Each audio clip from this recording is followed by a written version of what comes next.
We're off and running on a Saturday. Welcome to the Krueger Show, everybody. Hope everybody had a great week. And now, here it comes tonight. We have broken it down. We've chopped it up. We've analyzed it. We've dissected it. And finally, game day has arrived. Tonight at the Golden One Center, the Warriors and the Kings. The NBA first round of the playoffs begins officially here in Northern California. The Kings haven't been to the playoffs in 16 years.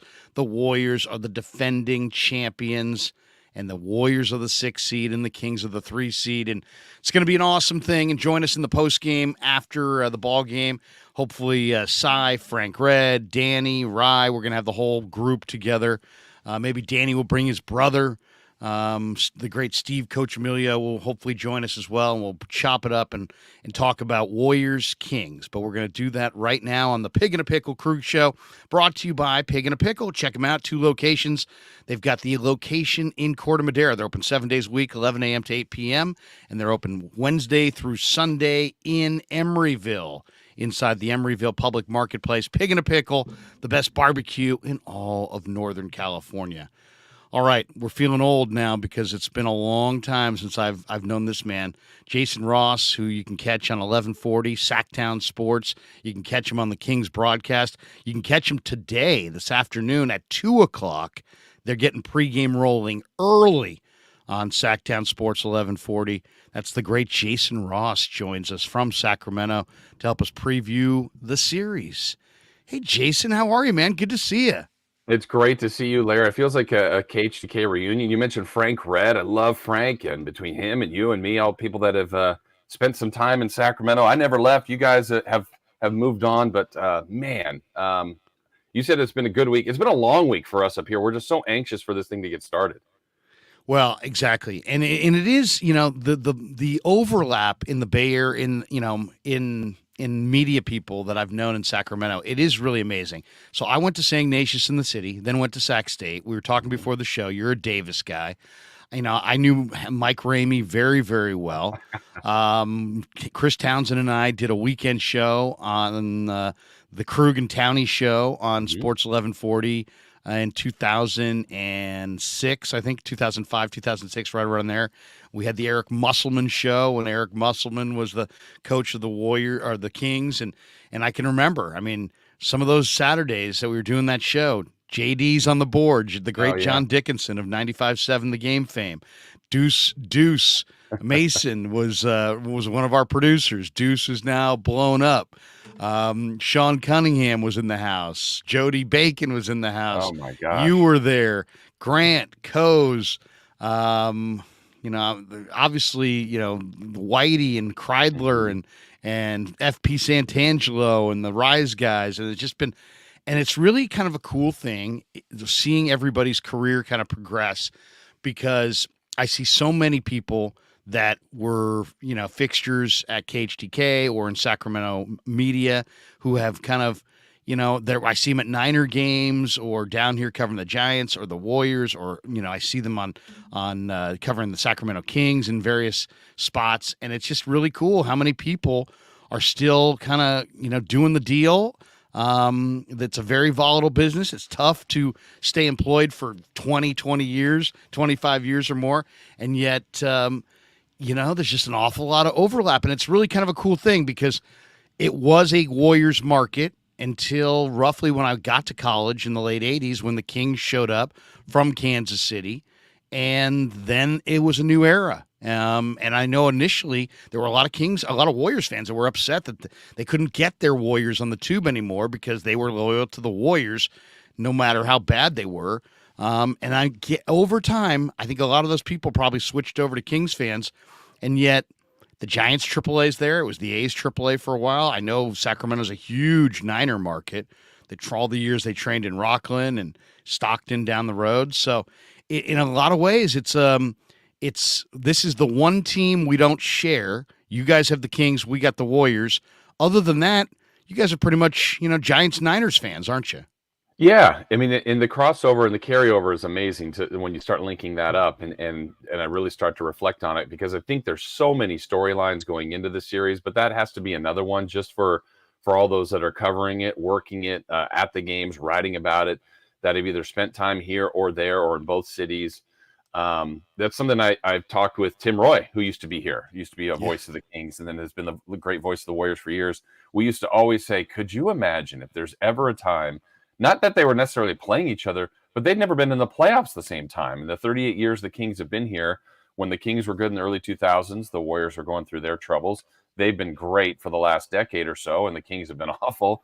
And so it just has never, they've never crossed paths. But Larry, to get it to where the first time is a time they're meeting in round one just makes it incredible. And it adds to all that, if you're up here, are you a Giants or an A's fan? Or were you a Raiders or a Niners fan when the Raiders were there? And just, there's so many little mini things that people, friends, families had to decide on, Kings or Warriors. And here we are. And I guess people have to plant their flag and decide, are Kings and Warriors fans for the next couple of weeks. How do Sacramento people feel generally if they're Kings fans about the Warriors? Do you guys view the Warriors as a rival, or are the Lakers the chief rival? I know I always get the feeling that there was like more affinity for the Warriors and more hatred for the Lakers, and that it always felt more like Kings Lakers was the rivalry, partly because the Lakers contended with the Kings when the Kings were, a title contender. But how would you sum up the fandom up there? Are they and their feeling about Golden State? I think you hit it right on the head. I think in the history of the Kings here, their biggest rivalry has been the Lakers. And I think it's from what the Lakers took from them in the early 2000s, knocked them out of the playoffs 3 different times. Of course, the classic 2002 Western Conference Finals where the Lakers eliminated the Kings in 7 games. A lot of Kings fans aren't over that have been Kings fans that long. And people say, get over that. It's 20 plus years ago. Well, they haven't had anything else, any other reference points to really get that excited about. And then when I think the Warriors really started to get on the scene in the 2015-16 range, probably I would say at first, like I'll speak even for myself, it's like, all right, go Warriors, kind of representing Northern California. Look at that. If the Kings can't do it, let's have the Warriors do it. Well, then they did it once and twice and 3 times. And then it's like, okay, Enough. All right. Now it's jealousy and envy. I mean, honestly, that's like, wait, why can't that be the Kings? Why can't the Kings do it? So I don't know that, and the Kings couldn't do anything about it, Larry. They weren't beating the Warriors, and now I think is the first chance. I think there's been respect. I think there's been jealousy, and now it's, hey, wait, the Warriors are the team that's in the way of the Kings. And if this were to be something that happened for a year, 2 or 3 years in a 5-year stretch, that's how I think you really develop a rivalry, because there's always been Warrior fans that have come to Arco or now Golden One Center, and there's Kings fans that have been at Oracle or at Chase and make fun and noise for a night, but then you move on with your season. Now it's on, and I think Mike Brown has said it, Steve Kerr. I mean, they're very respectful, friendly to one another, but they're both saying, hey, look, gloves are off now. We're trying to beat each other for 4 out of 7 games. So I think it's starting to develop into something, but we're in its infancy, I would still say. Jace, tell us about the Kings this year. I mean, Mike Brown's there. From afar, what I've noticed is that, the Kings, like a lot of NBA teams, it's like the season's long, and you either grow together or you fracture and you grow apart. And the thing that I think has been the key to Steve Kerr is that because he was a bench player, he brings the whole roster along, and the Warriors do not fracture. I mean, heck, Draymond punched Poole, and still they did not fracture as a team. And I think Mike Brown brought that to Sacramento, because so many years Sacramento would have a great run going, whether it be Michael Malone or Musselman or one of these guys would have some momentum. And then all of a sudden something would happen.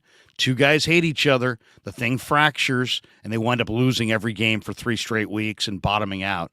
Brown has kept this group together all year. What's it been like this year? Yeah, Brown, and you know what? I know he credits Steve Kerr for a lot of his next level of development. I think in his time as a head coach, assistant under Pop and in different areas, but over the last 6+ years or so that he was in the Bay with Coach Brown or with Coach Kerr, he learned a lot from Steve Kerr, and so I think he's done some of what Steve Kerr has done. To your reference, Larry, bringing the bench along, I think he's done that. I think there would be 2 potential fracture points for the Kings this season. The first one was when they started 0-4, and there were some expectations. Coach Brown's preaching a new soul, a new culture. You start 0-4, everyone here is going to same old Kings. I mean, are they going to win 30? Here we go again, right? Yeah, who should we watch in college to figure out who's can I do the lottery simulator and get the Kings in the number one pick again? I mean, that's the routine people have been in for years. So they managed to get through the 0-4. That was very early. And then in December, there was a game they were actually getting blown out at home to the Washington Wizards. It just didn't make a lot of sense. They were down 30. It was their largest home deficit of the year. Late in the game, Sabonis hurt his thumb, and it didn't look good. Everybody was nervous, and it felt like, oh boy, this isn't good. The next day we hear he's got and I don't even remember the name of the bone, but a fracture. And you're thinking, oh man, if that has surgery, that's 6 to 8 weeks. This season's done. I mean, it's just cooked. He played through it. He missed one game, played with a broken thumb. And I think because the organization, the coach, everybody's goal was so laser focused to just break the playoff drought. And I think everybody's target was the play-in game. I mean, I think they were being realistic. Hey, let's get in the play-in game. And then as the season went along, it's like, wait, they got a little bit more here. Warriors were hurt. Lakers were hurt. Clippers had been hurt. They took advantage of a lot of the Western Conference teams load managing, going through turmoil, adding Kyrie and trying to go through that if you're Dallas. And then the Kings just kept soaring. And here they were the 3 seed for a big chunk of the back half of the season. So I think their credit to Brown for kind of getting through those in an 82-game season. These things happen. He made it through that 0-4, made it through the Sabonis scare, and then everybody kind of believed like this is fun. They worked hard, and they tried to get as many wins as they possibly could. What do you think of McNair? I mean, obviously, we had Ramona Shelburne on 95.7 The Game this week, and I said to her, I thought Rob Pelinka may deserve Executive of the Year for just the way he turned the Lakers around. I mean, it's just unbelievable. They looked dead as a doornail with Russell Westbrook, no cap room, all kinds of issues, all guys infighting, and all of a sudden here comes Rui, here comes Bamba, here comes Beasley, Vanderbilt, D'Lo. I mean, it's like now they're playing incredible basketball. And then she pushed back and said, as much as I like Pelinka, I'd give it to Monty McNair. What do you think of the job McNair did? And I mean, Halliburton for Sabonis, I was a little torn on that one because I really liked what I saw from Tyrese.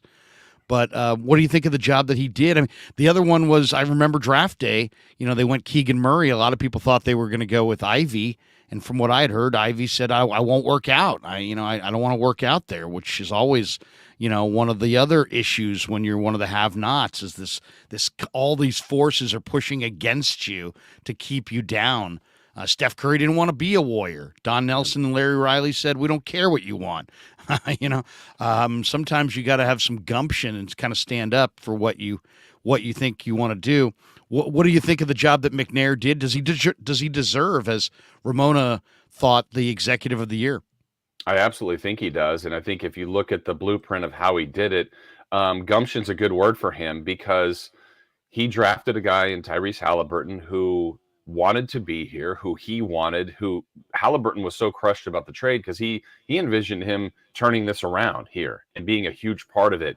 And so when you draft a guy that you actually really, really like and trade him after he's developed pretty quickly in an unpopular trade here in the community, I mean, Tyrese was sore. There were a lot of people that weren't happy about it.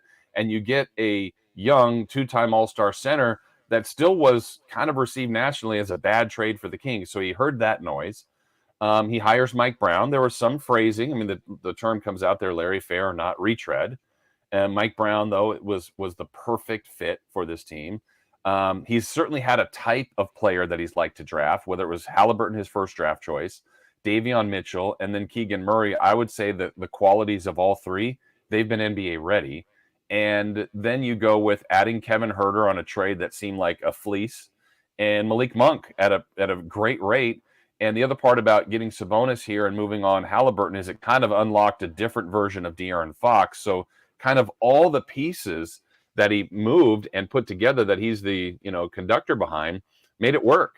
And I don't know that they thought it would be this good this fast, because a lot of people thought when they made the Sabonis trade this was a trade now deal, and that's the one I kind of push back against because look, Sabonis I think at the time was 25. He's 26 now.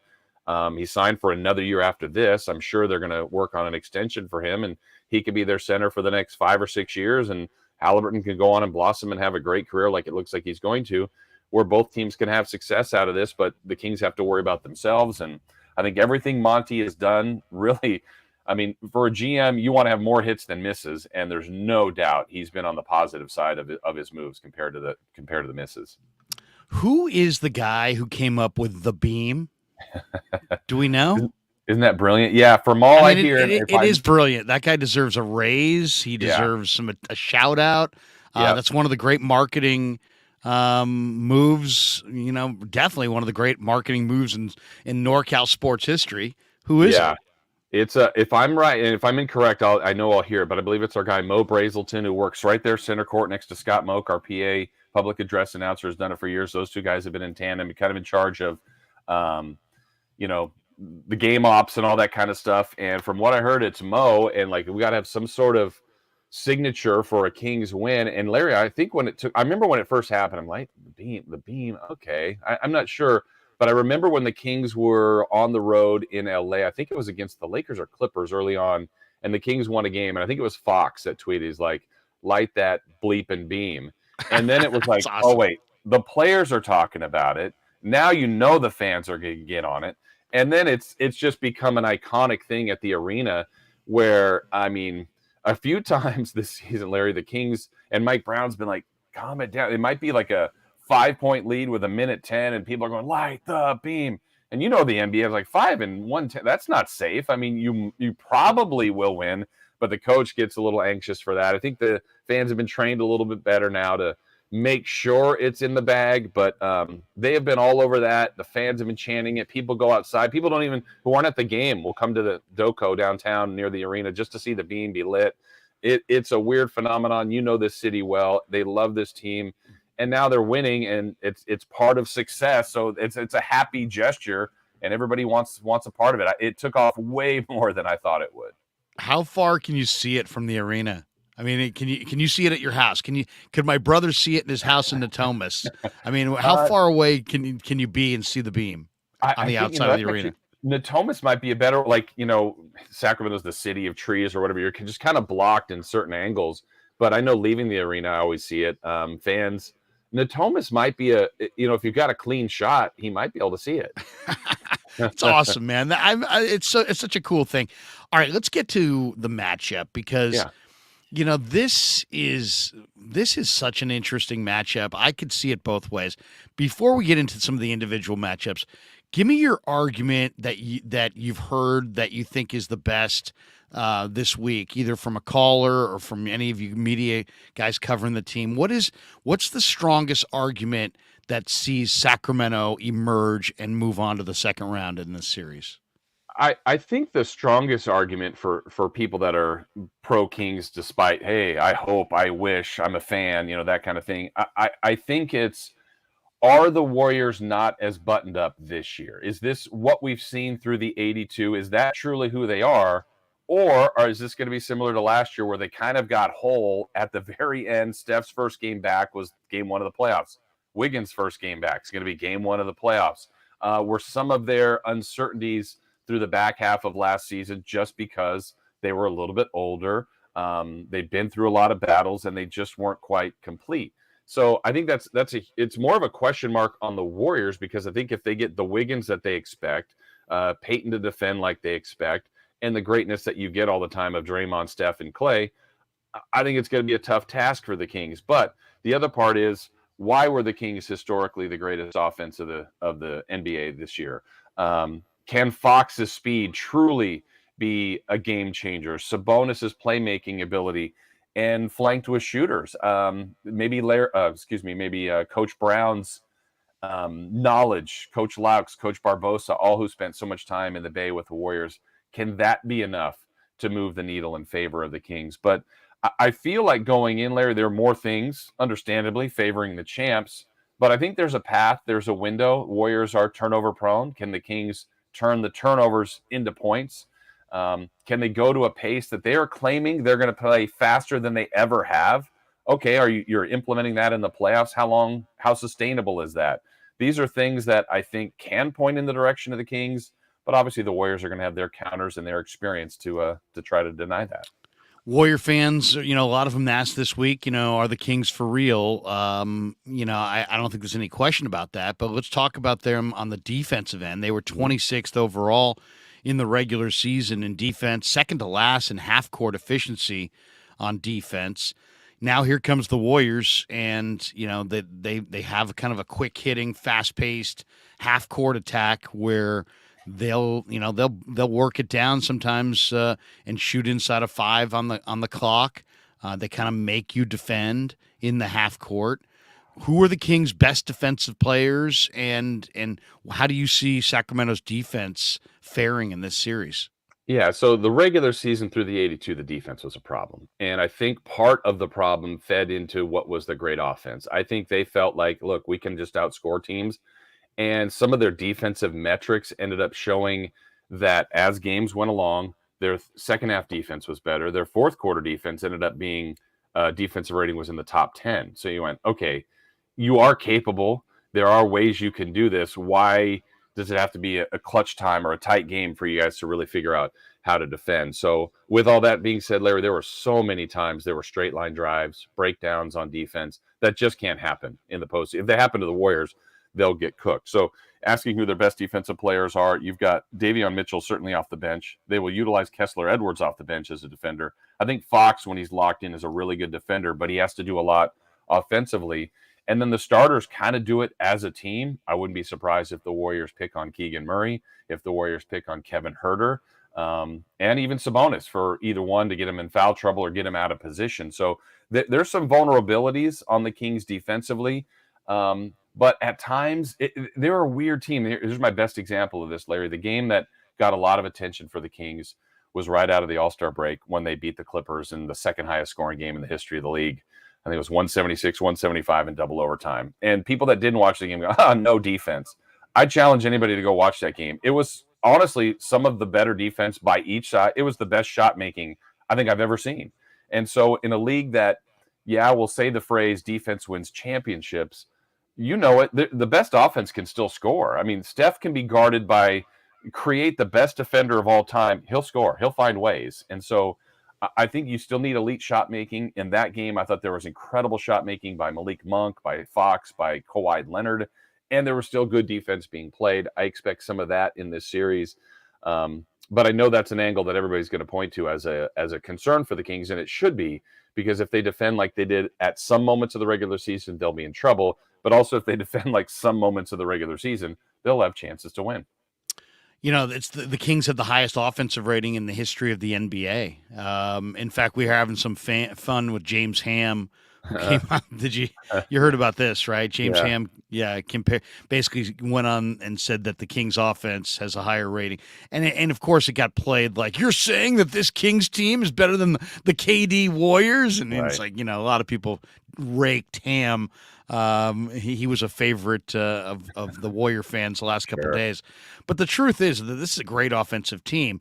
I thought Mike Brown did a really smart thing, putting the ball in Fox's hands and just say go. Yeah. And Fox, it kind of reminds me, Jace, of another Sacramento point guard, the former mayor of Sacramento, KJ, Kevin Johnson, in that, baseline to baseline, it was always hard to stay in front of KJ, and it's hard to stay in front of Fox. And I don't know if Steph's going to be able to.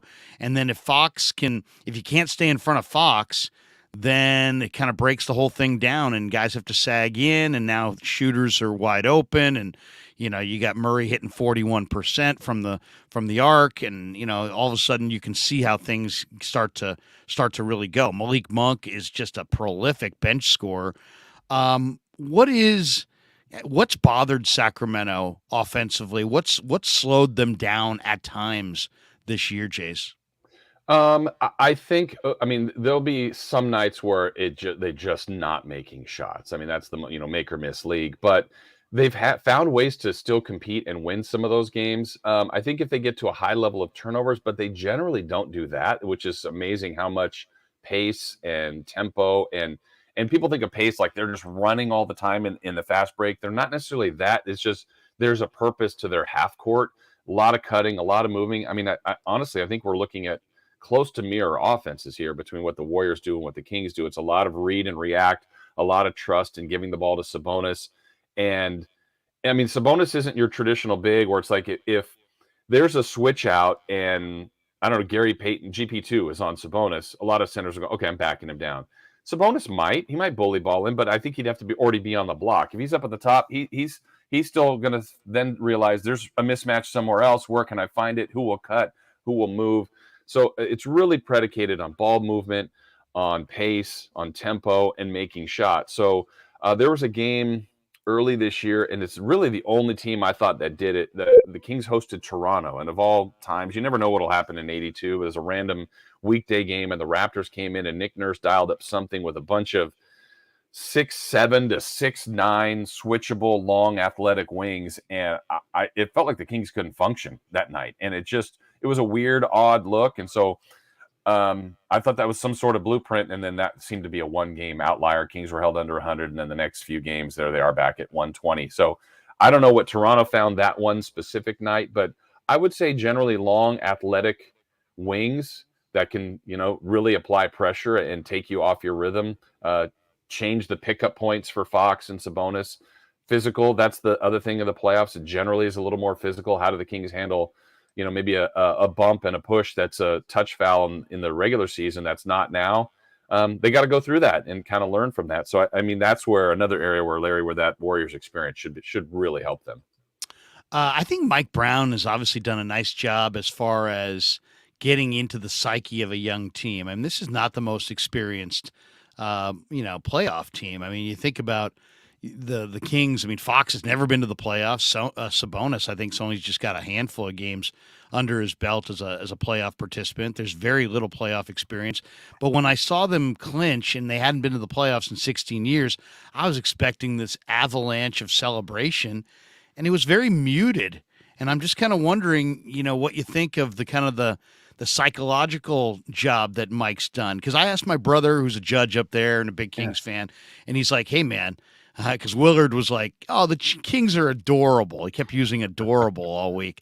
And I'm like, you're drinks for you at Club Toomey are now, you're paying 6 times the price. I mean, you're never going to get a drink in Sacramento again.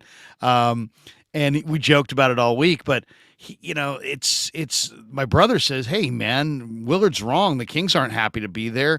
They're thinking second round up here at minimum. What is the mindset, and what's the expectation of the players? I guess the bigger question maybe is what's the expectation of the fans? I think the fans are delirious, so I don't think they know. I mean, a fan will go from thinking they can win it all to if the Warriors were to win game 1, oh, there we go. I mean, it's what a waste. They're going to get swept. And it's like, okay, I mean, that's a fan, right? The fans Sure. all over the board. But the messaging, I think, from Mike Brown has been so spot on from the beginning. I go back to that 0-4 reference point earlier. He was very much positive, very positive in this, praising the way they played. And they did play well in the first 4, but they lost them all. He's like, we're doing things right. This will turn around. And it was almost like, all right, coach, you're new here. You really seem positive about this. I'm not even sure I believe this. And then, sure enough, they started to turn around. As the beginning part of the season's going along, he's like, we have 2 all-stars on this team. Well, Sabonis wasn't an all-star yet, and Fox had never been one. He kept putting that messaging out. Next thing you know, the Kings have 2 all-stars. There was a question when the Kings were about to win their 40th game, and a lot of media at that game was like, Coach, what will it mean tonight to win your 40th game? And he's like, I'm sorry, but nothing. Like, I know it might be a big deal here, but I would. That's not even a target. Like, I don't even. He goes, it's not that I don't care, but 40 needs to get us to 50 or to 45, and so I think once he realized, okay, now they've got something. I need to move the goalposts. I need to make the goals higher, and now here they are. They've got the proper respect for the Warriors. He knows. I mean, he knows it's going to be a huge task to beat the Warriors. But if they do, how much does that arm them for the next round? And so I think they've got the proper respect. They know it's going to take a great performance. They have to play well in 4 games out of 7 to get a win, and maybe really well. But I think he knows the journey. He knows what it takes. I think he's trying to put that message out to his team. And they're not here just to be, oh, cool, we made it. We broke a streak. This is fun with the Warriors. I think they have every intention of beating them. Now the question is, how do they do it, and can they do it? Is there a coaching advantage? I know Kerr's got all the rings, but my argument is that the advantage is with Brown. Here's my reasoning, Jace. I think, you know, one thing that Brown has on Kerr is Brown has sat there on the bench and watched Kerr react to every different scenario and knows kind of what Steve's thinking when certain things happen over the course of a game, where Kerr knows Brown and the Warrior players know Brown, but they don't have nearly as many examples of how Mike reacts to different situations over the course of a game, quite the same way Brown knows Kerr. Is it advantage Brown? Is it advantage Kerr?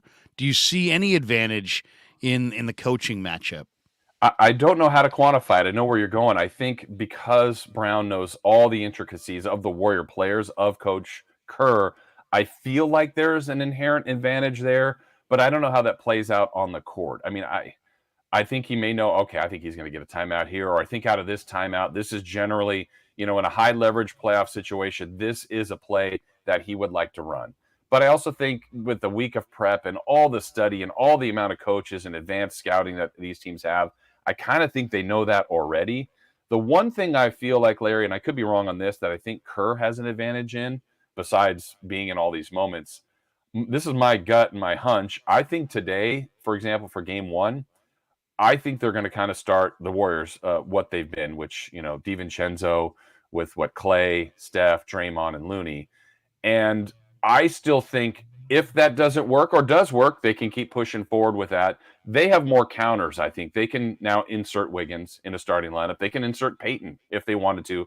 Kuminga, like they did in the playoffs last year. I think they have more counters where I think the Kings, if this is 4 games, 5, 7, whatever it is, they're going to start Fox, Herter, Murray, Barnes, and Sabonis. And I don't think they're going to tweak that much of what they do. That's my gut, but I think Kerr has more counters to go to. But then again, you could argue if he has to go to counters, maybe the Kings are doing better at what they do best than the Warriors are. So it's really an interesting chess match between those two guys. I hear the tickets are just ridiculous, huh? Have you had one Davis buddy who's just so clueless who like sent you like a note this morning? Hey, by the way, you think I could get a pair tonight? Have you had ticket requests? And I mean, I hear the ticket prices are more in Sacramento than they even are for Game 3 down here in the city. What kind of crowd is it going to be tonight? And you think that crowd's going to be boisterous and loud? Is it going to be a nervous crowd because the Kings are the higher seed and the Warriors are the defending champ, and then there's the factor I'm looking at it. Kings are technically a better team on the road than they even were at home. We know what the Warriors are. They're a circus on the road this year. What do you think? I mean, paint the picture tonight. Yeah, that's kind of the rub of the series, right? The Warriors have struggled on the road. The reality is if the Kings just win all their home games, they advance. Well, series never go that way. The Warriors have that streak of winning a road game in every playoff series. They've beaten 18 straight Western Conference teams, and here's the inexperienced team of the Kings trying to break that, but they do have home court. It's actually absolutely wild here what's the atmosphere. I would say, Larry, the best I've ever seen and ever been a part of. I mean, it's hard to measure crowds. The 0-2 Western Conference Finals was great, but the Rattle Seattle group, when they played at Arco in the 95-96 season, I remember thinking I was a late arriving to the game because it was so loud. I'm like, what did it start? And it was about 30 to 40 minutes before tip-off, and there was a standing ovation of Kings fans. And to be honest, it was Game 3 after the series was tied 1-1. Back then, they only played a best-of-5, and Kings were the 8 seed. Seattle was the 1 seed. And the fans at Arco were just losing their mind. I mean, just going nuts. Kings then take the court, still go another level. And I think they ran out of gas. I mean, as the game went on, it was a close game, but it felt like the fourth quarter was loud, but not as loud as before the game. The anticipation got everybody. So tonight, what do I expect? I mean, it's going to be crazy. It'll be a frenzied crowd, but partly with the ticket price, partly with Warrior fans being there. I don't want to say I think it's going to be corporate like a Super Bowl. I don't think it's going to be to that level, but I mean, it's a higher ticket price. And so that's a different type of fan. Doesn't mean they can't go crazy and enjoy their night and beers and whatever. But generally, I think it's kind of the traditional regular fans that lose their mind. But it has all the elements to have everybody go crazy. First ever playoff game in that building, first playoff game for the Kings since 2006, and it's the champs. They're your neighbors. I mean, Curry, Fox, Sabonis, Clay. This is awesome. I know it's gonna. I just can't wait, and I've been rooting for this, even though there were a bunch of other potential scenarios. That the Warriors could have faced in the first round. I kind of ignored them all the last few weeks and just kept talking Warriors Kings, openly rooting for it. I've had Frank Red on my Warriors post game shows, and we're talking about how incredible that would be. I mean, it's just these two teams have been good at different times, never good at the same time, and I just think that we're about to see the explosion of a brand new rivalry that I think is gonna last here for a few years. Let's talk about Wiggins for a second, because to me he's the X factor of X factors. He hasn't played in 7 weeks. He didn't come back at the end of the year. He's coming back tonight. I mean, it's a bizarre deal. He was great last year in the playoffs, incredible in the finals, rebounded with a vengeance, defended. But he's the wild card because how many minutes does he play? How does he play? It's weird. If this were baseball and you got a hitter back in your lineup, you'd just be like, oh, we're going to be better. Yeah. We got a good hitter back and we're just going to be better. But in hockey and in basketball, these sports rely so much on flow.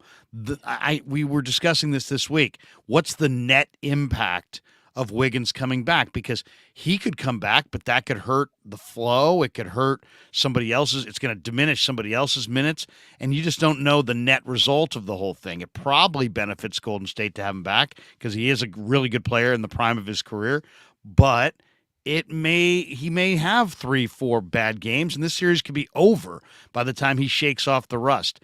You're an NBA aficionado and somebody who's, has a lot of experience watching the league.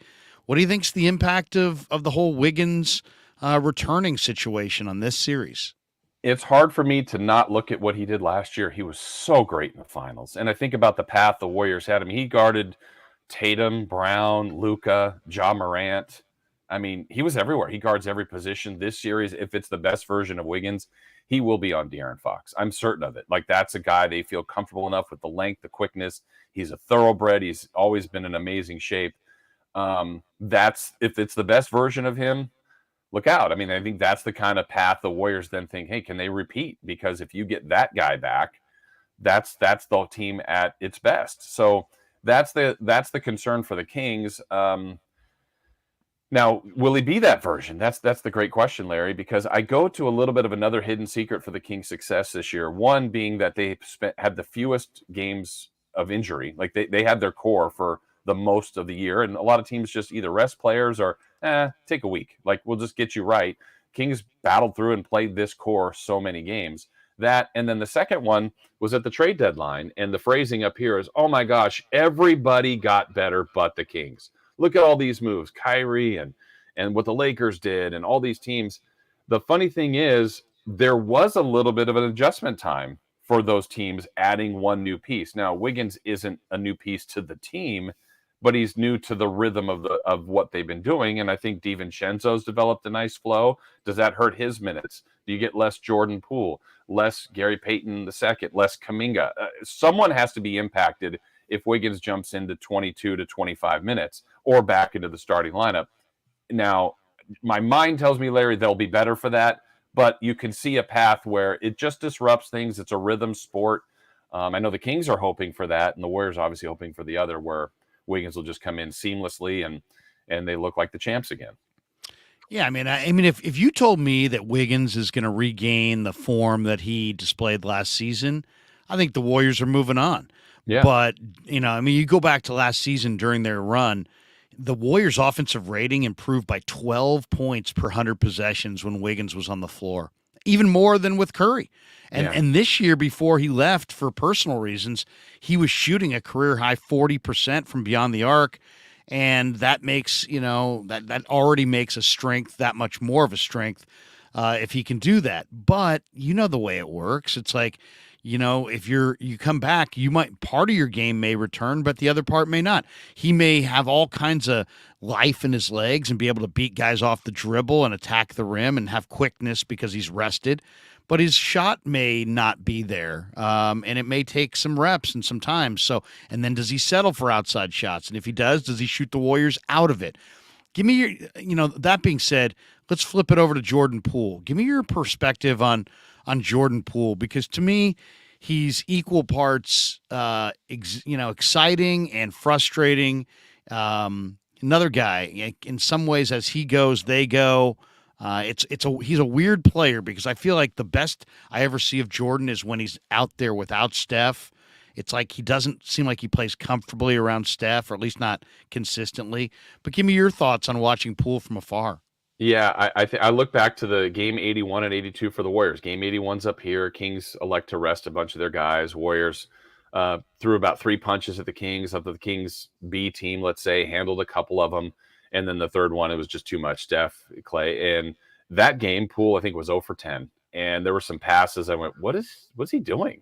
Like, just some moments like you're just a head scratcher going, man, it seemed like I see all these great plays from Jordan Poole, and maybe I'm seeing highlights. Then I go to the very next game, game 82, a game the Warriors want to win. They score 55 in that first quarter. Poole, I think, makes 4 threes, and it's a great version of Jordan Poole. I think there's some similarities that might be fun for fans to watch of Jordan Poole and Malik Monk. I mean, Malik Monk is kind of a sink or swim player too. He's had a 45-point game off the bench. You're like, man, he is incredible. 6th man of the year.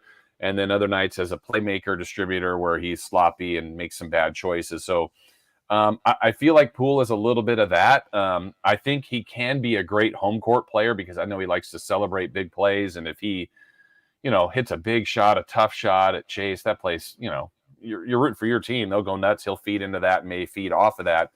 But I don't know if is there a shorter leash, Larry, for him? If he gets into one of those ruts, does Coach Kerr pull him a little quicker than others?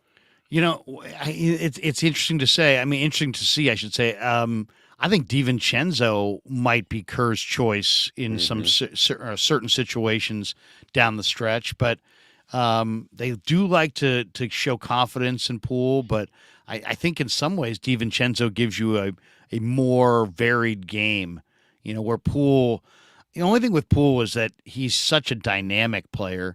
I just love it when he attacks the hole, because he's so electric off the dribble, and but his shooting hasn't necessarily been there this year. His free throw percentage is down, his 3-point shooting is down, and he settles for a lot of threes. He'll shoot you out. I mean, he can shoot he can shoot lights out or shoot you out. I mean, it's one of those things.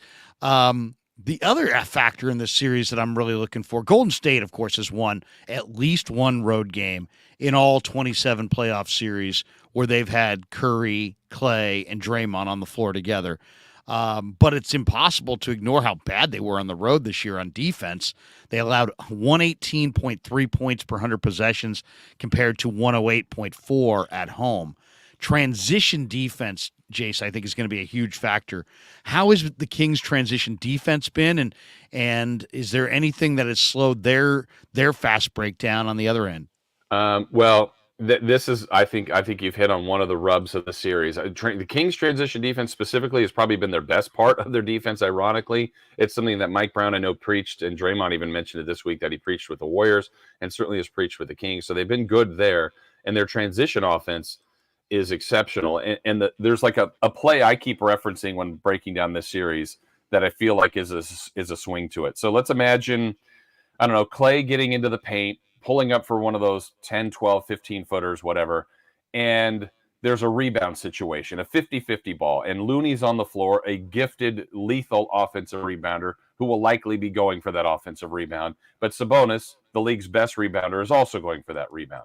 If Looney gets that rebound, keeps possession alive, likely the Warriors are probably going to score again. Either it's Looney, finds another Warrior, and they move on. And then they get their defense set. If Sabonis gets that rebound, he is turning and going. Like, Sabonis becomes his own one-man fast break with others running with him. So now you're supplying and applying pressure on the Warriors defense, and likely Sabonis starts ahead of Looney and now is running this break and looking for guys on the wing. So I feel like rebounding is going to be paramount. The Warriors, and to Wiggins, you mentioned him earlier. If Wiggins is in and he's getting offensive rebounds and Looney's getting offensive rebounds, one, that's limiting the Kings in transition. It's giving the Warriors second opportunities. I feel like that's a huge factor. Rebounding in this series. Also, the other one is the Warriors are prone to turn the ball over. How damaging is it? They get through that, though. They can have 20 turnovers and win a game just fine. But do the Kings make them pay for the mistakes that they make? Sabonis has had such an incredible year, scoring, rebounding. But the one area that I was a little surprised by is the over 7 assists per game. He has been an incredible distributor for you guys. What has anybody had success against him this year? What part of his game do you think is the most unstoppable part of his game? The passing. I mean, that's what he's just constantly because he has the ball a lot and he has forced this movement of like there's literally been times this season where he's maybe had the ball, palmed it in his left hand, and he's almost like gesturing like go, like move. I need you guys to move and I will find you. And now it's kind of second nature for the team, but I think that's when they're at their best, when he's moving it, finding other people. He literally has made Kevin Huerter better. He has made Keegan Murray better, Malik Monk better, these shooters. He's opened up things for Fox. Sabonis is so critical. I would be shocked if there's any meaningful minutes in a game in the series where either Fox, Sabonis, or Monk aren't on the floor. And those are their three main kind of playmakers. I mean, Fox obviously and Sabonis obviously. They utilize Monk as a playmaker / distributor more so than Davion Mitchell. So they almost always have one of those three on the floor, but specifically either one of Fox or Sabonis on the floor because their offense runs the best when one of those two guys is on the floor. If you were to guess, who do you think will have more success defending Sabonis, Draymond or Looney? The bigger body or, Draymond, who's kind of one of the league's best defensive players, definitely on the post? I'm going to trust Draymond on that. And I think the Warriors will try even all sorts of things, even doing switches, getting guards on him. And like I said, he doesn't always bully guys, but he will. He's bullied Gobert. He's bullied Jokic down the block. And I thought, he's not going to be able to push those guys around. But he does. And he'll play physically. He'll play with finesse. He's always around the rim. He's a good offensive rebounder. But really, it's just impressive, the passing ability, the ball handling ability, the amount of times. I remember the first couple of games that he did that. He'd get the rebound and immediately turn and dribble 3 or 4 times and get into the front court. And I thought, get that ball to a guard. But nah, it works. He makes it work, makes a lot of good decisions. And I would say Draymond would probably be the one that would have the most success. A couple more minutes with Jason Ross as we preview Game 1 tonight, Warriors-Kings at the Golden One Center, 5:30 tip. Jace will get it rolling on 11:40 at 2 o'clock. I'm going to be with you afterwards, taking video calls and chatting it up and talking about this thing.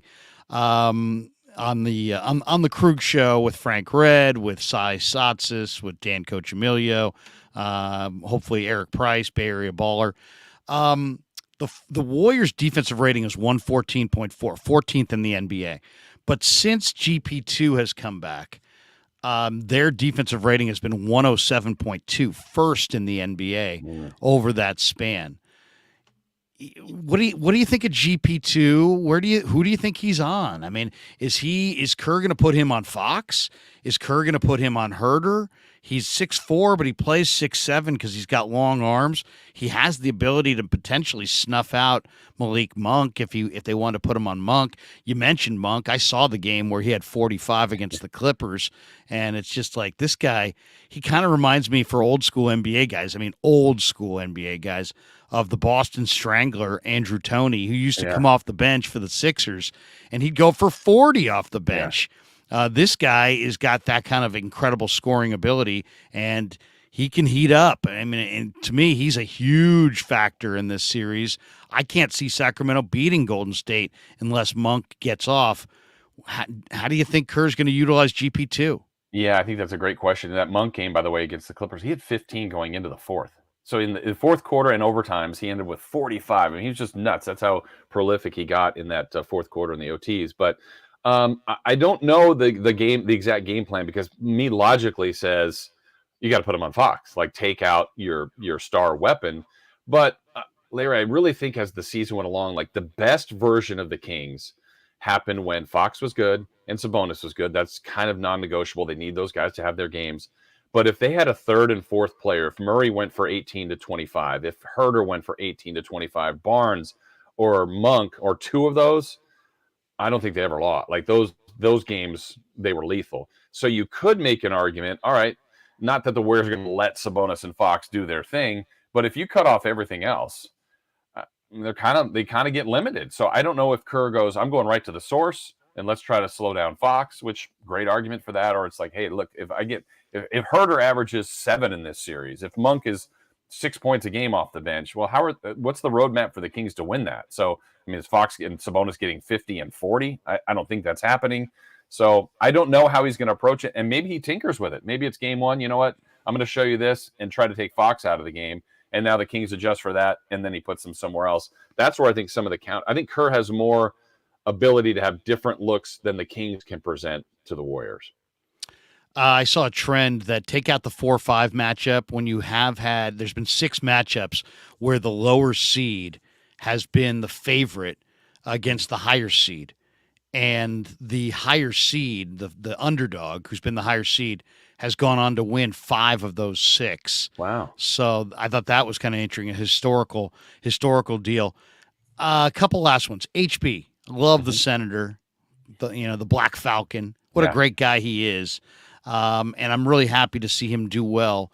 Part of the reason they moved off of him, Jason, is he had a horrendous playoff series right before he left, and then he saw the writing on the wall. He knew they wanted to make a big push for KD, and now he's wound up in Sacramento. Have you talked to him at all this week? What does this series mean to him? How do you expect him to play?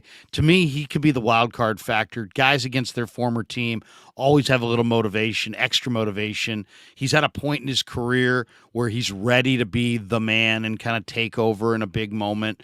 I could see it being him being pivotal in this series in the Kings' favor. What's the mindset of HB? How do you think he'll play? Yeah, you're right on Larry, on him being, I mean, just a tremendous human being. Like everybody loves him. He's so awesome, so great with the fans, so great with he's just a good human being. You root for people like Harrison Barnes. And one little scare during practice this week, rolled his ankle, but apparently everything's good. He practiced yesterday. So Harrison Barnes, the one thing that they do with him, and they have done, and I'm sure they'll try some in this series, they don't do a lot of post-ups for other players with the exception of him. I mean, it mainly on the block, if ever, it'll be Sabonis, but they like to keep the paint clear and get Fox's paint touches. But sometimes all right, there's going to be a moment in the series where Clay, Steph, and then maybe Clay again hits 3 straight threes. It's bam, 9-0 run. It's like, well, you got to be ready for that. And sure, Mike Brown could call a timeout, but sometimes the Kings' timeout is, De'Aaron, go get a bucket. Or Harrison, I'm posting you up. Go get a bucket. Go post up somebody. We need you to get to the line, or we need you to get 2 points just to stop this run. And I expect him to be utilized in that. I think the knock I would ever have on Harrison is there's sometimes he's a key part to this team. There's sometimes the game will end and he'll have played 38 minutes and went 2 of 5 and had 8, 3 and 3. Nothing wrong with it, but nothing really to it. And you're like, okay, I know you defended probably somebody really well, but sometimes they need him to be more of a presence. He doesn't really force shots, but he needs to feel like he has more of an impact to the game. And when he does that, man, that's when he's good. That's when the team is good. So I think you're right. I think he's going to be important to just the calming part of the moment they run out of the tunnel. He's been in that situation. Fox hasn't. Keegan Murray hasn't. Like he's going to be a calming force. He'll be the guy that, when they get hit with one of those classic Warrior runs and it's like, man, that was a quick 12-2. Okay, relax. We got it. We got, how many ever minutes left. I think he's going to be just as valuable in the leadership and how he handles himself in those kind of high leverage situations. Is he the leader? Would you say if you had to say, hey, who's the leader of this team? Is it Fox? Is it Sabonis? Is it HB? Is there one? It's kind of there. I wouldn't say there's one voice that they all hear. I think Brown has kind of done a good job of doing it as an overall kind of umbrella to the team. Fox has been more. Barnes is definitely a leader by example, but he'll speak up. Fox has been speaking up more, and from what I hear, Sabonis is like the ultimate cheerleader. Like, Larry, great job. Jason, great job. Like he's always positive and really trying to keep guys encouraged. But I really think like they do a lot of good self-policing all the way through. Everybody kind of speaks on this team. I don't think there's one voice, but I think if there was a high leverage moment of players, it probably would be Fox or Barnes. How deep of a bench will Mike Brown go with? How many I guys will think he play? Yeah, I think he's going to play the starting five, like we said earlier: Fox, Herter, Barnes, Murray, and Sabonis. Because the Warriors don't play that big, at least I don't think they will. I don't think they'll get to the backup centers. That's my own guess of Len and Holmes. I think he'll play Lyles and/or Metu, but probably Lyles at the 5 or 4 if need be. I think we'll see Davion Mitchell. We'll definitely see Malik Monk. So I think we're going to see Lyles, Monk, and Mitchell, and then probably Kessler Edwards as a perimeter defender on Steph at times, on Wiggins maybe, on Clay. I would feel good about that 9. Then if you get further past that, potentially Terrence Davis, potentially Chimezie Metu, but I think he's going to mainly rock the 8 to 9, and no back-to-backs. Fox, Sabonis, as long as those guys stay out of foul trouble, I see them playing close to 40 minutes. Chimezie Metu has guaranteed victory. You saw that, right? I didn't see that. Did he really? Yes, he's guaranteed victory. I saw a quote where he's like, "We're winning this series." Okay. Which is, hey, come on, I don't Sure. fault anybody for that kind of talk. All right, we're at that point. Give me your wild card factor. Maybe a factor we haven't talked about. Give me some wild card factor that you see, and give me your prediction on how it's going to go and what you think we're going to see. Not just tonight, in this series. Yeah. By the way, what's your wild card factor? I'm just curious.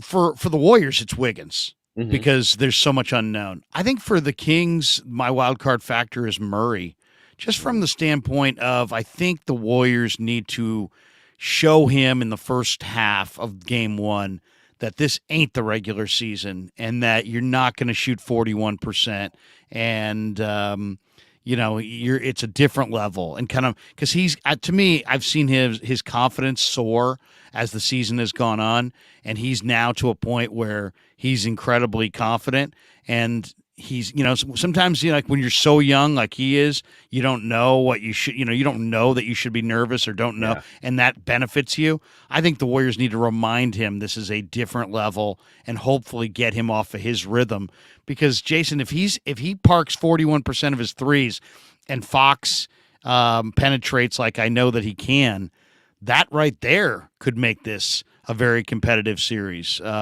So I think he's my wild card factor for the Kings, and definitely Wiggins. Just from probably Poole, because Poole's so up and down, but Wiggins because there's so many unknowns, and it's like if Wiggins attacks the bucket, man, he could be the best player in the series. If Wiggins settles for threes and the shot's just not there because he's rusty, he could literally shoot the Warriors out of the postseason. So I would say it's Wiggins on the Warriors side. I'm 100% with you. That's where I was going, was Wiggins, because that's the most uncertain thing. And I know me as someone that tries to watch all these games and knows what I watched last year. I saw what it looked like for the Warriors when he was great, and that was an awesome team and handled the Celtics and won a title and had a parade, and it's hard to not vision the Warriors doing that. It's something we've seen multiple times now, 4 times as champions, and he was so instrumental in that. And I look back, I feel like the regular season series, Larry, this one specifically, is almost the most irrelevant to go, hey, the Warriors won 3 of 4. The first 3 were in the first 12 games.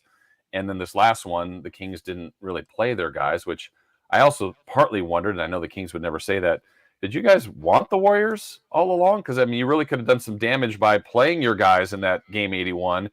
If you beat the Warriors, odds are maybe you don't play Golden State. But anyway, careful what you wish for there. So I think it's Wiggins. I think he averaged 25 in the first 3 games anyway when he did play.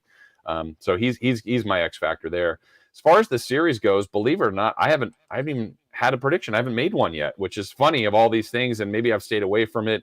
I can hear my inner Kings fandom and voice and what I want and what I hope for, and then my eyes are just telling me, look, your reward for winning 48, winning an incredibly competitive Pacific Division that has all the teams in the playoffs, you get the defending champions. You get Steph Curry. You get Clay and Kerr and Draymond. But maybe it should be this way for the Kings. I mean, the playoffs shouldn't be easy. There should be no cakewalks, no matter what seed you are. And my mind keeps telling me that this Kings team is really, really good, and I think they're going to be able to handle a lot of this. But in the end, man, my brain is telling me, how do the Warriors lose to the Kings? And for the Warriors to lose 4 times, I think the Kings can get them a couple, but my gut's telling me, Larry, Warriors in 6, and it hurts me to say it, but that's what my gut is telling me. Wow. I didn't think you were going to say that. I thought you were going to say take the Kings in 7, but Warriors in 6.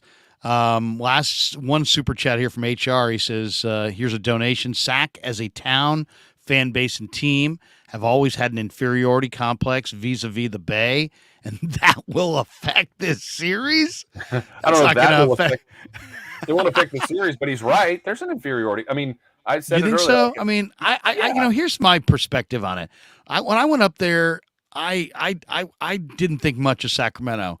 Right. When I was applying for high school or out of high school, I was like, I don't want to go there. My dad's like, your sister goes to Davis, just apply up there.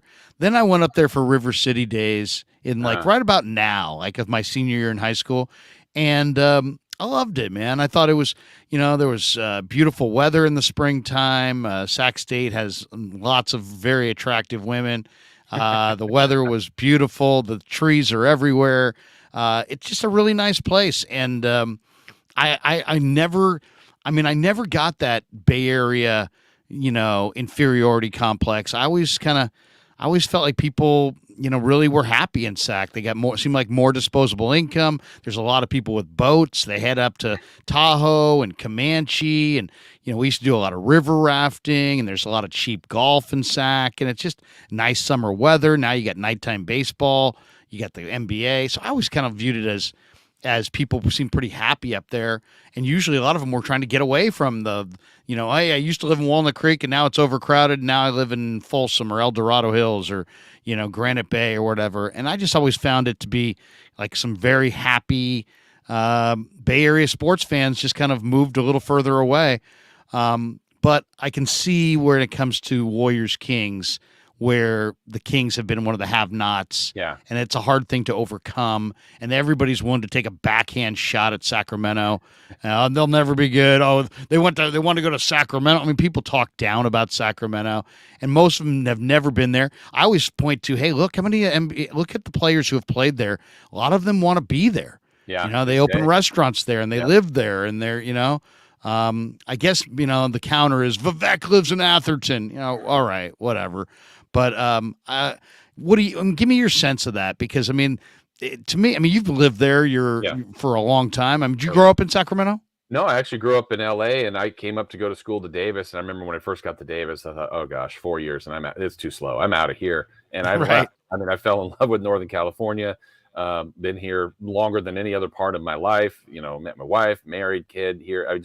This is my home now. And I will say this. I think Sacramento wrestles with, I think it's a funny dynamic. I think we're not the Bay Area. We're not LA. We're a small town. But then it's like, wait a minute. We want the All-Star game. Where aren't the national TV game? They wrestle between, we're a major city, but we're like, leave us alone. We're this little small town. It really is in that dynamic of, we don't want traffic, but we want the good things of a big city. We want to be called small town, but we're not a cow town. How dare you call us a cow town? It's right. They really wrestle with that dynamic. And then most people always say, well, what do you do in Sacramento? Well, we're an hour away from everything, like an hour away from the Bay, an hour away from Tahoe, an hour away from Napa. It's like, well, wait, we're talking about Sacramento. So it's a really weird dynamic that I think people wrestle with, where they say like, hey, look at us, we're big time. But wait, no, we're not that big time. We don't want all those things. So that's what I found funny about Sacramento, is they kind of wrestle between those two. Hey, look at us, we're big time, but also no, don't look at us or don't call us small time. It's a really odd kind of balance here. Okay, let's go one walk through Sacramento, and then we'll let you go. Mm-hmm. You got a free night, and you can go to dinner anywhere in town. Ooh. What's your spot? I mean, my brother's all got all kinds of different spots that he's always telling me about. We used to go to, I mean, I used to love Lemongrass over by Hmm. Sac State. That's right by me. Mace's was there in the pavilion. I used to love Mhm. going to Paragary's. Yeah. We used to have drinks at Harlow's. Uh, first of all, my favorite spot. I mean, my favorite spot used to be right by Sac State, where it would be the barber shop, Club Toomey, and the Pasty Shack right there Wow. on J Street. Have you ever been Yeah. to the Pasty Shack? I don't think so. I know Club Toomey's still there. What was Oh, it from the barber shop? Is that still there? I don't know. there was a barber shop. There's a post office. Then there's the Pasty Yep. Shack. Then there's a barber shop, and then there's little. It was a barber shop, the Pasty Shack, and It might then still be there. the I know bar. Club Toomey's still Club there. Toomey. Yeah, Club Yeah. Toomey's definitely there. You used to have, sometimes you'd go down for a haircut and you'd be like, where the barbers at? Oh, they're in the bar. You'd have to fish your barber out of the bar. And then Yeah. you'd have to make a decision, Jason, on how long you've been drinking. All right. Right. Only for an hour. All right. Yeah. I need a haircut. But give me your spot. Like if you were recommending, Oh, you're in man. SAC, you got to go do this. What would you recommend? See, here's where I think about the way society has changed, and maybe I'm now painting my age here, Larry. One being married, family. We've redone our backyard. Like in You're staying COVID, home. like where we weren't. I mean, I would probably think about, okay, what could I bring from somewhere to sit in my backyard and enjoy an awesome Sacramento night? But what's really developed and turned into some great places, honestly, is downtown and right around the arena. And when Arco really was isolated, it was kind of the one spot. Natomas then grew and had places kind of as extensions from the arena. But now down at Doco, the downtown commons there, right next to the arena, and for people going to the game today, I hope they make that a day. And the fact that it's at 5:30, get there early, eat somewhere. Echo and Rig is a great steak place right there across from the arena. But take in the game, celebrate or commiserate, be frustrated and complain about whatever happened afterwards. I think downtown really has blossomed. And when this team was threatened to leave, and a lot of us were on the radio like, you got to keep this team, and just imagine a downtown arena, what it can do. Well, here it is, the first ever playoff game. And that kind of vision of, 10 years ago now, when this team was so close to leaving for Seattle, they're here, and fans will be gathered in mass today. It's just awesome. I know I didn't give you a great answer for a place to go. That's all right. That's all right. I'll give you one of my favorite places. Yeah. And it's not a highfalutin steakhouse or anything. But if people are going to the game tonight and you're going up there and you're like, hey, you know what? We want to get a little dinner before the game. One of my favorite pizza places is called Chicago Fire. Oh, yeah. And it's in kind of Midtown, and Yep. they have awesome chicken wings and great deep dish Chicago pizza. Yeah. And it's freaking great. I mean, I've I been could there be wrong. 10 I think times. 15th and K, I think, but I could be off. But it's, right in downtown. Somewhere right between 30th and 15th, somewhere Yeah. right in that range. But yeah, Chicago Fire Pizza, get the chicken wings. Jace, great stuff, man. We wish you nothing but success. Tell us a little, promote your show. You're on with Carmichael Dave. How's Yep. Carmichael doing? How's he handling it? What's his prediction on this thing?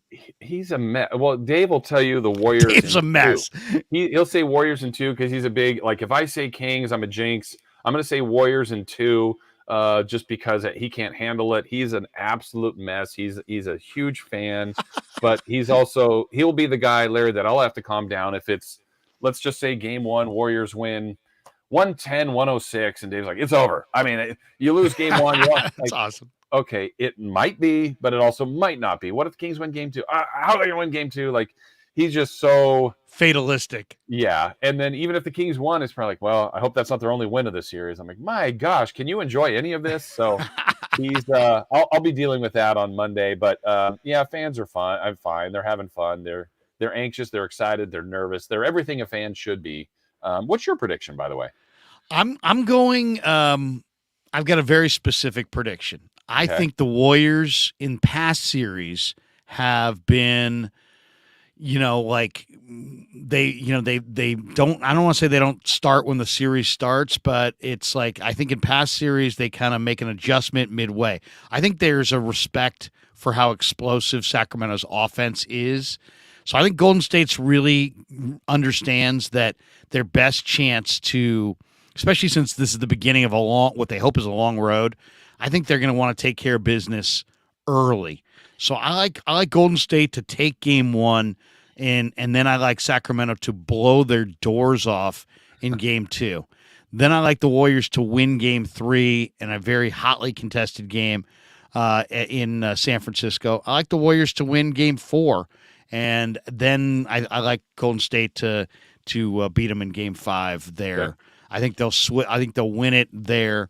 But I also would not be shocked at all, not shocked at all, if Sacramento won these first two games and they weren't close. And Wow. yet still the Warriors came back and win four straight after Sacramento. I think it's going to be one of those series that the Kings are going to get two games to just where their fans are going to be talking all kinds of mess because they're going to have two impressive rolling, bowling ball rolling downhill kind of a games, and look really impressive.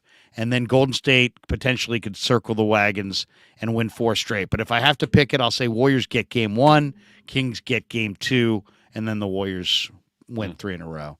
Yeah. It's hard to say because it's hard to pick against Steph Curry and Draymond Green. And I love what Sacramento's done there this year, but I don't think this is a particularly great matchup for them. Is there any way that this is not a track meet? That's the one thing I've said all week. Sometimes in football and any sport, you go, "Oh, these are the two best offenses, two best defenses," or "This is what we expect," and then you get the opposite. I just can't picture a game less than 100, maybe even less than 110. I mean, I think these two teams are too gifted scoring, and there'll be moments where defense will be a factor, but I can't see it not being a ton of points in this series. Yeah.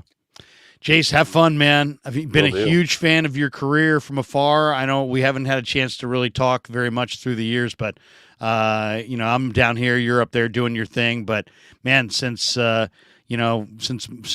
basically I've been on the radio in the mid '90s, you've been doing your thing up there, and our careers have kind of really at the same kind of back and forth. And I've when I'm up there and I hear you, I'm like, I'll tell my brother, man, I know that guy. I seriously, you're a good man. I've never met anybody who's ever had anything but incredibly complimentary things to say about you. And huge fan of your work, man. So keep it rolling. Enjoy this week. Good luck to all the Kings fans, and hopefully later in the series, we'd love to have you back on and just do a segment on how this thing has looked, because it's going to be. I've been waiting for this for so long, and that I just can't believe we're getting it tonight. And it's just going to be, to me, and you can ask my kids. It's like I watch almost all Warrior games, but if it's Warriors Kings, I love to see it. I'll go up there and visit my fraternity brothers from Sac State. We'll go to games at Golden One. They'll come down here for Warriors Kings games. I used to love how many Kings fans would show up at Oracle for Warriors Kings. Tim Roy and I talk about it all the time. How I've known Tim forever. He was doing the gold miners games, and I was working for the gold miners back then. And there's just a lot of crossover. So I'm thrilled for you guys up there. I can't wait for tonight, and I wish you a great broadcast and great success going forward, my friend. Thank you so much, Larry. Really appreciate the kind words. Same for you. I've enjoyed following you, and know you were a Hornet. I got Stingers up, by the way. I do their football Stingers games. up. Yeah. So love it. Love what you're doing. Love this. I'd love to join you again. And make sure you say hi to my guy, Frank Red. I love Frank. He's an awesome guy. I know he'll have a good breakdown post-game for you, too. Yeah, PKTSDC says, Stingers up. That's a Sac State thing. Speaking of Stingers up, I'm kind of hoping the Niners draft Marte Mapu. Mapu, linebacker, safety. I love him as a player, Jace. I mean, he's fast. He's instinctive. He can cover. He can hit. I mean, to me, that's an ideal 49er day 3 draft choice in the draft in a couple weeks. You got a quick thought? I know you do the games. Marte Mapu, what'd you think of him this year? Your phrasing was perfect. Instincts. That's the first thing I think of, and he's got the size that you need. He'll bulk up more, but he's fast. He's in the right spots. It seemed like he either made the big hit, the big fumble recovery, big interception, big tackle. He's in the right spots. I mean, and they used him in a lot of different, like as a nickel back, a rover, a linebacker, a blitz. Like he kind of was asked to do a lot of different things, and he blossomed as he just got better. every year. I know he was the talk of a lot of the workouts and college kind of scouting combines. And I think it was a torn pec, if I'm not mistaken, that kind of derailed some things. So he might slide a little bit later. Some people are talking about him third round, but I think he may go down with that injury. But as long as he heals and recovers, and which everything should point that he would, I think he'd be a steal for somebody. Yeah, and of course Troy Taylor, the new head coach for Stanford, leaving Sac State and jumping to Stanford. So good luck to Troy, and good luck to you, my man. Have a great night. Enjoy it, and we'll talk to you soon. Thanks, Larry. Appreciate it. Take care, Jason Ross. He is phenomenal. And there's people in here going, "Hey, Zed11 said, didn't know Mr. Ross, longtime Krug fan, high praise." Yeah, no, Jason is phenomenal. If you're in Sacramento, check this man out. Highly, highly credible. All right, we're going to run a couple spots here. I'm going to come back. We have 17 starred chats. That's right, 17 people threw chats in there, and I starred them. I'm going to come back. We're going to roll through the starred chats. Was your chat starred by yours truly? We're going to find out here momentarily. But first, a word from our sponsors. Our title sponsor is Pig in a Pickle. Check them out in Corte Madera and Emeryville. They're open 7 days a week in Marin County, the best barbecue in Northern California. If you're walking through the mall in Corte Madera, they're open 7 days a week. They open right about a half hour from now, 11 a.m. to 8 p.m., and it looks a little bit like this.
So New York style sausage was started over 70 years ago.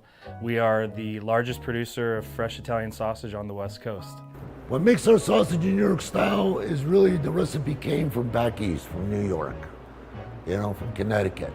If you look at all of our labels, there's maximum 4 or 5 ingredients, which we're really proud of. There's no preservatives, no MSG, fresh in, fresh out.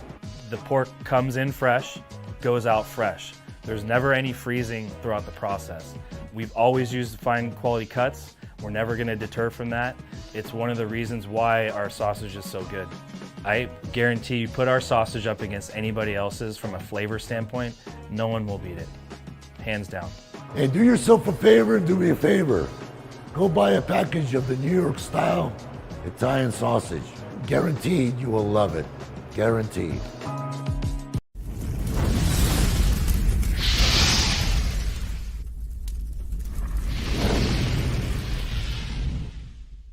All right, it is time for our starred chat portion of the show. That's right. A bunch of people have put in chats throughout the show. I starred exactly 20 of them. And let's fire away right now. Here we go. We've got Lee Ving says, Wiggins good for 15 to 20 minutes? Well, they're saying maybe 20 to 25, Lee Ving. So maybe even more. Wiggins is the wild card, no question in my mind. We don't know how he's going to shoot. We don't know how he's going to play. We don't know how he's going to defend. We don't know how he's going to look. I mean, it's as simple as that. If he had played one tune-up game, we'd have a much better idea. Z11, Warriors fan with no Kings hate. If I'm Sack, I know nobody is giving me a chance. So I don't care who's in front of me. I'm going through you. We were in this spot once. Hashtag just us. I think what Zed is saying there is that he sees an advantage for the Kings as far as mindset. It's one way to look at it. Other people would say the Kings are the 3 seed, and they're the team with the expectations. They're the higher seed.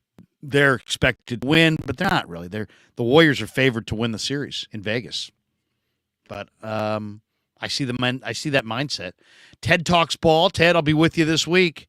I'm eager to be on. He says Dubs in 5 or maybe 6 if Wiggs is rusty. Okay, I like that. I like that a lot. Joshua Shaw says series is going 6 games either way. Go Kings. What's going on, Joshua? Welcome into the chat. We've got this one. New Dawn, Red October. Warriors make a statement tonight and send a message to the NBA. Warriors 135, Kings 112. I'm with you. I agree. Warriors are going to make a statement tonight to the rest of the league. We're still here, and we're here to defend the title. Super chat from HR. I already read this one, but we'll throw it again. Sack as a town, fan base, and team have always had an inferiority complex vis-a-vis the Bay, and that will affect the series. I guess we would agree that there's some inferiority complex. Jason pretty much said as much. But affecting the series, unlikely.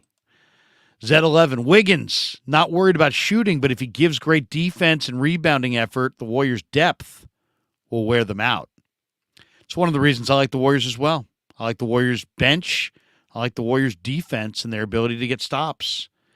Ted talks ball with another one. He says, I love the GP2 trade. Was crushed when we let him walk. Yeah, they never should have let him walk.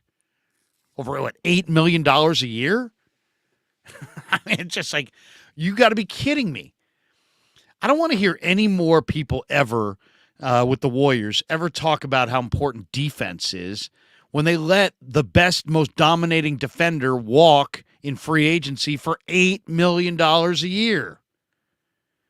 Yeah, defense. I'll tell you, defense. Oh, see you, Peyton.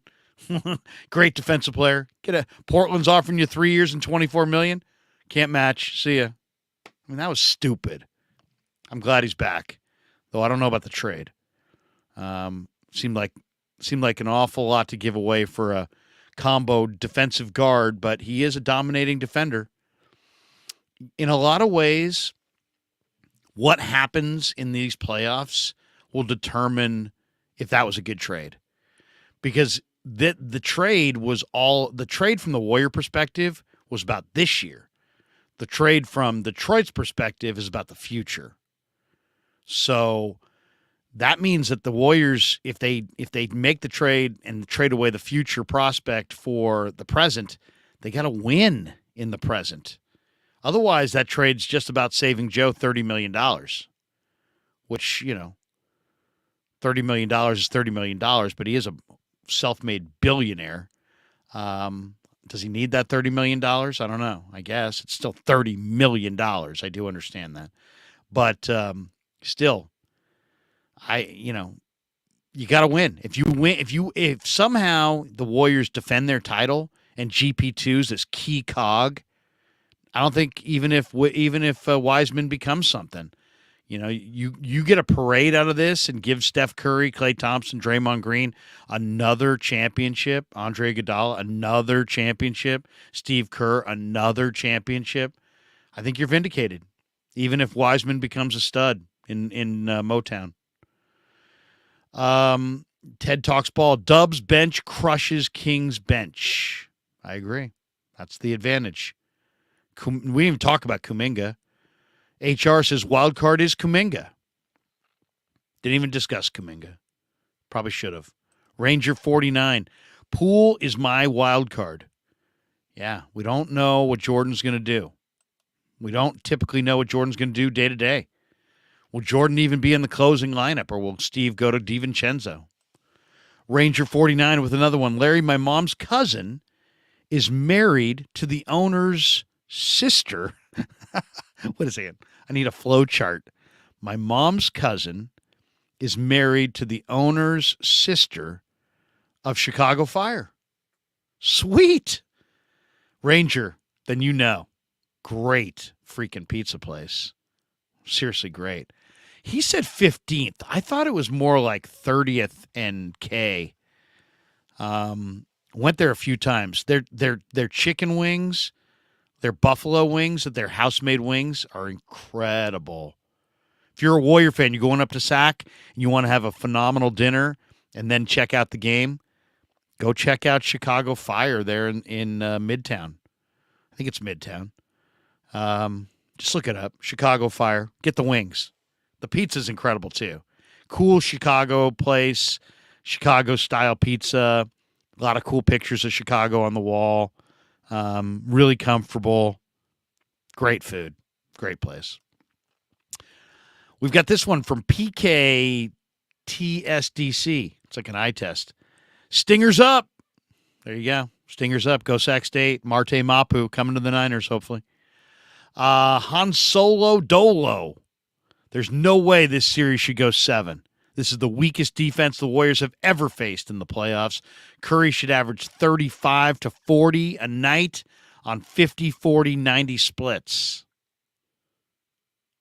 Wow, that's high expectations, but I hear you. I hear you. Z11, best of luck to all in the end. But in the end, Warriors. We know where he's coming from. Han Solo Dolo, no one on the Kings can stop Steph Curry.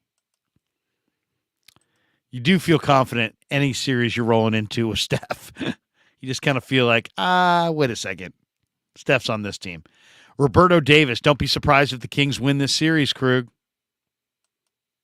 All right, I hear you. Noted. Ranger 49, Kings are not going anywhere, Roberto. They will be good for a while now.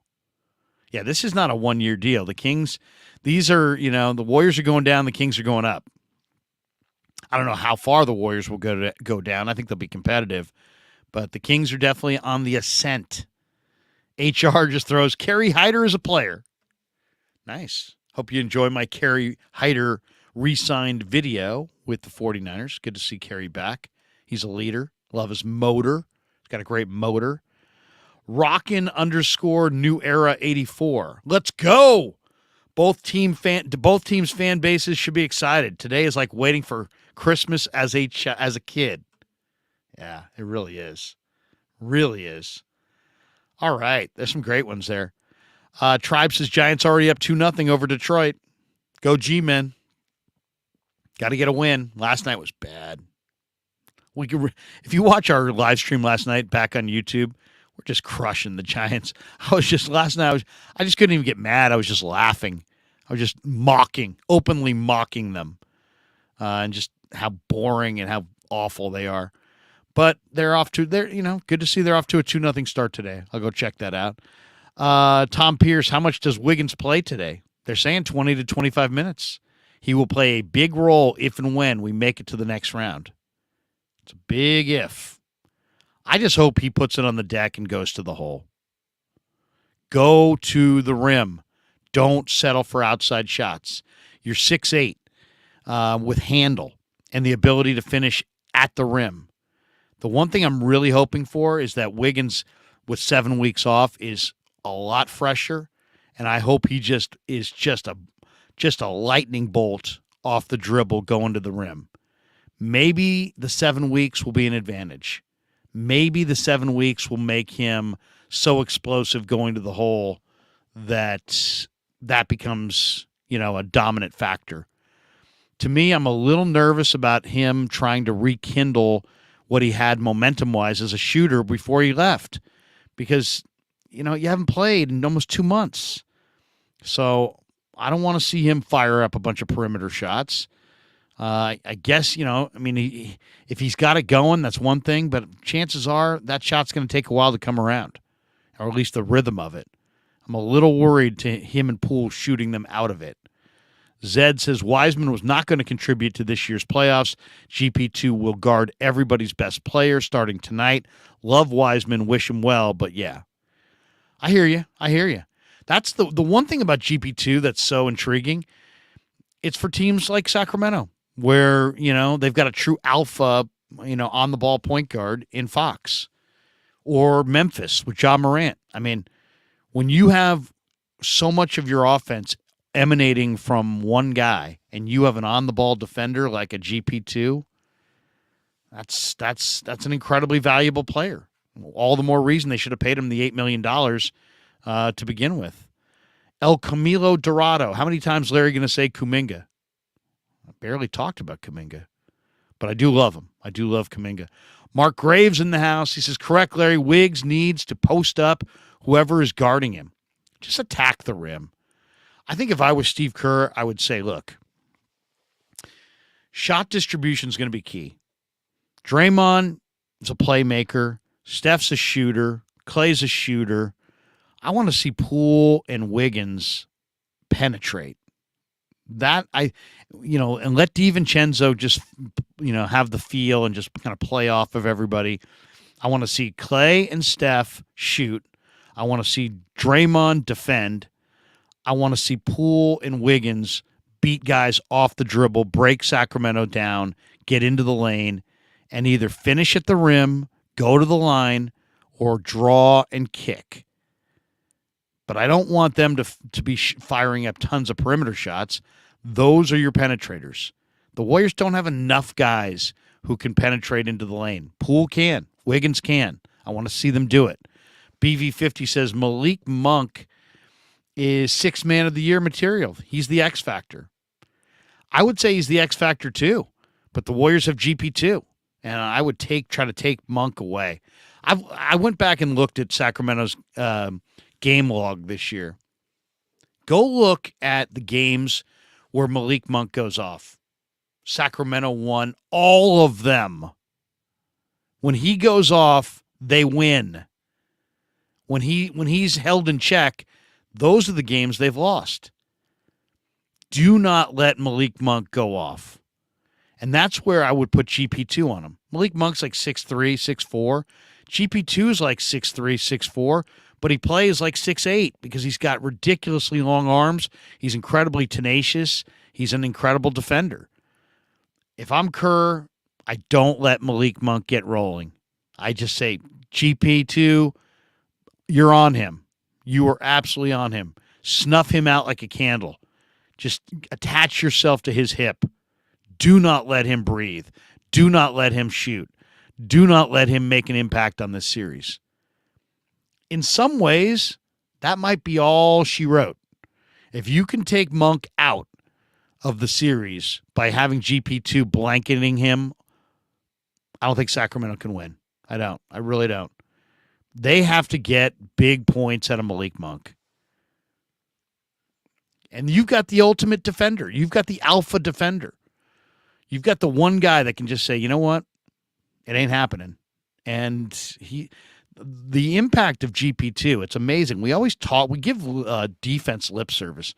You don't win, defense, championships are about playing defense. Defense, defense, defense, defense. And then you get GP2, this awesome defender. Kerr sometimes didn't even play him last year. Warriors treated him like they had no interest at all in free agency. It's amazing how they didn't realize what he was until he was gone. And all of a sudden it's like, hey, why is our defense such crap? Let me think. You had Mike Brown. He was the coordinator of your defense. He's not there. Your best defensive player by far you let walk for $8 million. Now you're asking why your defense sucks. I mean, it's like, why? I'm not sure. Let me do a deep dive and figure that one out. BV50, great point, Larry. Thumbs up. Thank you. Tom Pierce, how many minutes for GP2 today? Seems like it could be a lot. Seriously. Steve, play him. Play GP2. Mark Graves says, reply to Tom Pierce. That will depend on how the game is officiated. I just want to see GP2 out there making a major impact. Put him on Fox if you have to. Just put them on whoever's rolling.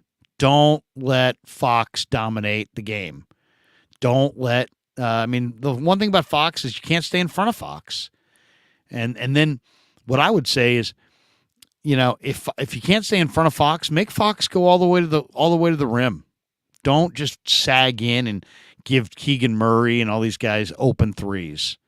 The last thing you want to do is see, Fox get constant penetration, and then the Kings perimeter shooters, Barnes and Murray, just start getting and Herter just start getting real confident. And Monk, you don't want to see that.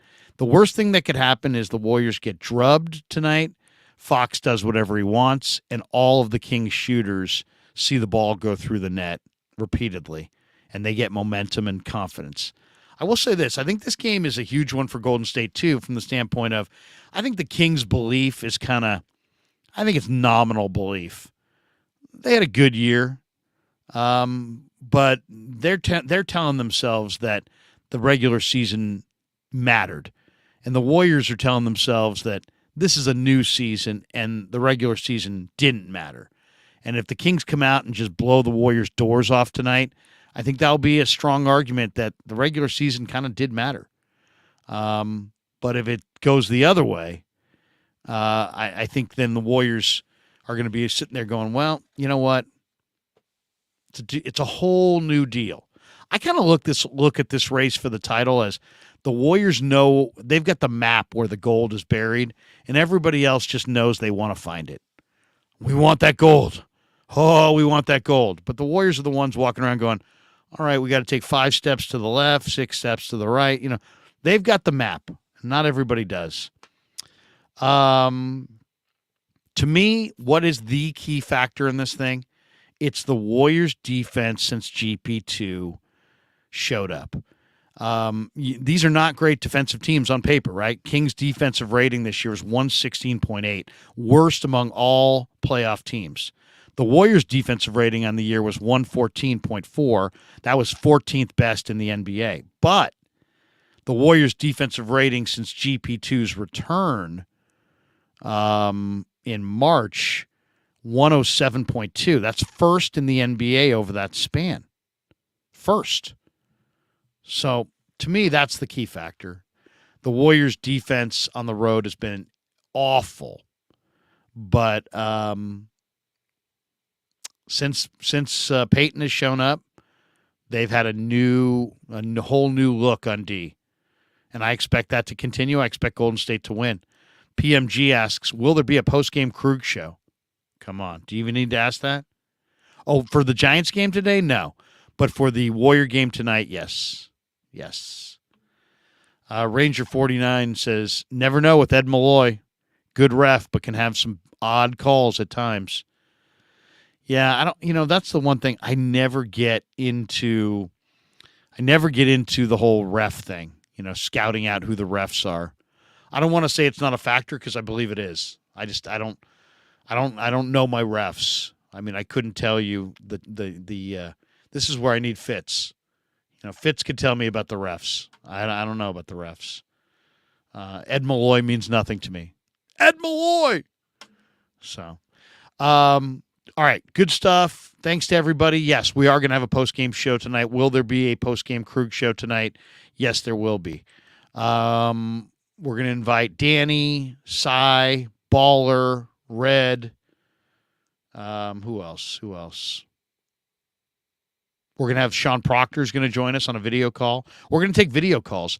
Oh, by the way, a couple quick mentions. We do have more Krug Show t-shirts if you want one. They're $25 plus shipping. I just sent out a few more in the last couple days. We have size large, XL, double XL, and even a couple triple XLs. Just contact me on Twitter and tell me how many you want and give me your address, and then I'll send you my Venmo. We can do it that way. Also, we want to mention that we have our contest for April and May. And I'm going to put the contest rules up right now so you can see them. There we go. We take down that one comment to get it out of the way there. All right, so we got a New York-style Italian sausage contest going on right now. All you got to do is when we do our live streams, and we'll do that again tonight in the postgame, if you join the Krug phone our Krug phone shows via the video call and talk sports with us, whoever the best caller of the night is will automatically qualify for the grand prize, which is lunch for two at New York-style Italian sausage and a big box of sausage from New York-style Italian sausage. Now, we know it's YouTube. Some of you live outside the market. In that situation, we will send you just a big box of your favorite kinds of New York-style Italian sausage. But yeah, join the Krug phone show and talk sports with us, and the best caller from each night will qualify for the championship. The championship winner will win the grand prize at the end of May. So it's all presented by New York-style Italian sausage. And anytime you pick up New York-style sausage, take a picture, send it to me, and I'll forward it to the owner. He always loves to see that as well. Loves to see that people are in the grocery stores eating that New York-style Italian sausage. All right. That's going to do it for us. Have a great Saturday. Tomorrow, by the way, so tonight we get the postgame show, 5:30 start. Postgame show right here on the Krug Show. As soon as the game's over, get over here, and we'll be chopping it up, taking video calls, reading chats, bantering back and forth. Should be a lot of fun. Tomorrow morning on the show, Grant Napier in the house. I'm so glad that we have this going tomorrow. We were going to do it yesterday. Grant thought he was coming on yesterday. I'm like, Grant, I want to save you until after game one so we can break it down on Sunday leading into the week. And he's like, good game. So Grant will be here tomorrow morning, I believe. I don't have a time yet. I'm going to confirm with him right now on a time. But so check that out. So tonight we get the postgame show. Tomorrow we've got Grant in the house. Grant Napier breaking down Warriors Kings. And if you don't like that, you don't like the Krug Show. No, but I love Grant Napier. He's great. And BV50 just said New York Styles Italian sausage. Great support. There you go. El Camilo Duralo. Cy bullying Dan. Hashtag priceless. Cy, come on, Cy. Don't bully Danny. Nick says Dan and Cy part 2 fireworks. Hopefully they'll keep it reined in. It got a little awkward last time. We all just need to fucking get along. I mean, that's what, at the end of the day, come on, we got to fucking get along. And then Ranger 49, J.D. Davis has gone yard. 6'1" Giants. Cool guy, by the way. I did a great interview, what I considered a pretty good interview with J.D. Davis in the Giant Clubhouse down in spring training. Go on to my YouTube channel, click videos, and check out our conversation. Chill guy. And guess where J.D. Davis is from? Sacramento. Elk Grove kid. Elk Grove, California, in the house, J.D. Davis. And by the way, congratulations to Logan Webb, a Rockland guy who'll be rooting for the Kings tonight. 5 years, $90 million. Giants broke him off. Ernie says, I'm driving back from Santa Rosa today, maybe pig in a pickle for lunch. There you go. Check it out. Go say hi to Damon. Say hi to Mary. Tell him that the Krug Show on YouTube sent you. He always loves to hear it. Mark Graves. The Giants are feast or famine. Yeah, I mean, it really is. It really is. They either look great and they're hitting the ball out of the ballpark and they're looking like the 27 Yankees, or they get 3 hits and they're all singles, and thanks for coming. All right, guys. Have a great rest of your Saturday. We'll catch you tonight in the postgame. Go Warriors. They take game 1 tonight. Can't wait for it. See you there. Yeah, never met a man I've been scared of. Careful, you gon' get exactly what you asked for. Careful, whatever you bring me, getting handled. I answer to no one, I don't need to hassle. Yeah. We ain't never fall back.